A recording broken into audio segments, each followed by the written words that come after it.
J'ai trouvé une canette Kimetsu no Yaiba, j'ai acheté quelques grains de café.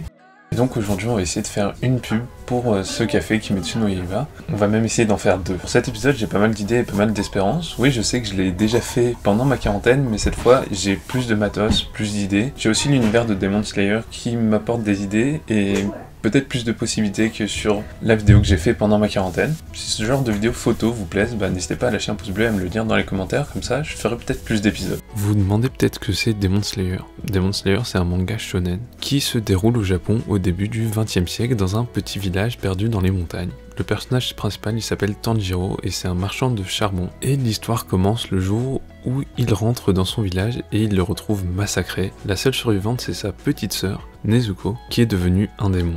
Et donc on va suivre ses aventures quand il va tout faire pour essayer de sauver sa sœur. Cette canette, quand je l'ai vue au combini, elle m'a tout de suite tapé dans l'œil. Je trouve qu'elle a un design très joli. Les couleurs blanc et doré vont très bien ensemble. Et ça matche aussi bien le personnage Zenitsu, qui est un personnage de Kimetsu no Yaiba. Comme j'ai vraiment adoré l'esthétique de cette canette, j'ai décidé de prendre des photos et ça m'a donné plein d'idées. Non seulement le fait que la canette soit jolie, mais aussi le fait qu'il y ait Kimetsu no Yaiba sur cette canette. Donc pour la première photo, mon idée c'était de prendre la canette sur un lit de grains de café. J'ai fait un éclairage très basique avec une lampe de bureau et avec mon mini panneau LED et j'ai essayé de disposer ça pour qu'il y ait un petit peu de volume dans les grains de café mais que l'éclairage sur la canette soit plutôt plat. J'avais mon trépied juste au-dessus avec un angle de 90 degrés et donc j'avais tout bien ajusté pour prendre les photos sans bouger et pouvoir en prendre plusieurs d'affilée, faire plusieurs essais.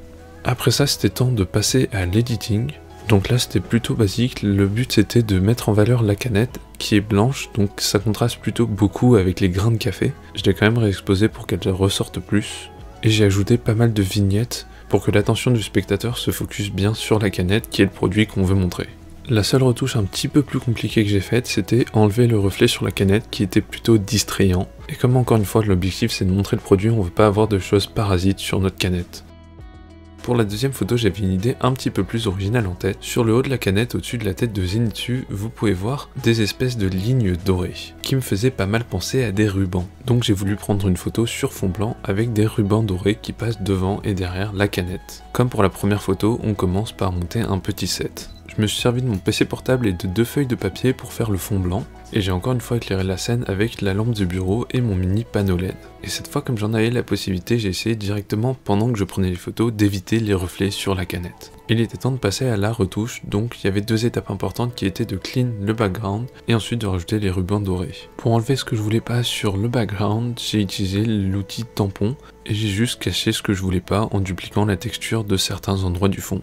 Pour faire les rubans, j'ai d'abord fait des rectangles dorés, puis ensuite je leur ai appliqué des transformations manuelles et des déformations de la marionnette pour leur faire prendre une forme de ruban. Après ça, j'ai peint des ombres et des zones de haute lumière pour donner du volume à ces rubans.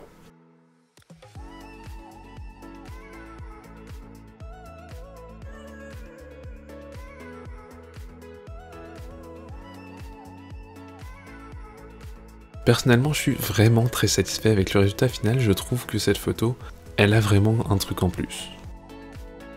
Pour cette troisième et dernière photo, je voulais tester un truc un peu original que j'avais jamais fait avant, c'était de faire du light painting autour de l'objet sur un fond noir. Pour le fond, j'ai utilisé mon PC portable et un t-shirt noir, et pour faire le light painting, j'ai utilisé mon petit panneau LED et également la lumière de mon téléphone. Donc pendant le montage, j'ai décidé de combiner 3 photos, puis de rendre les lumières jaunes pour matcher avec l'esprit de Zenitsu. J'ai réexposé encore une fois la canette pour la mettre en valeur, et après un color grade final, voilà le résultat. Pour l'editing plus en détail, c'est plutôt basique. J'ai importé ma première image en arrière-plan, puis j'ai masqué des zones des 2 autres images, seulement les zones où la canette était bien exposée et les petits traits de lumière. Après ça, j'ai appliqué des calques de teinte et saturation pour rendre la lumière jaune, et un calque d'exposition avec un masque pour réexposer le milieu de la canette.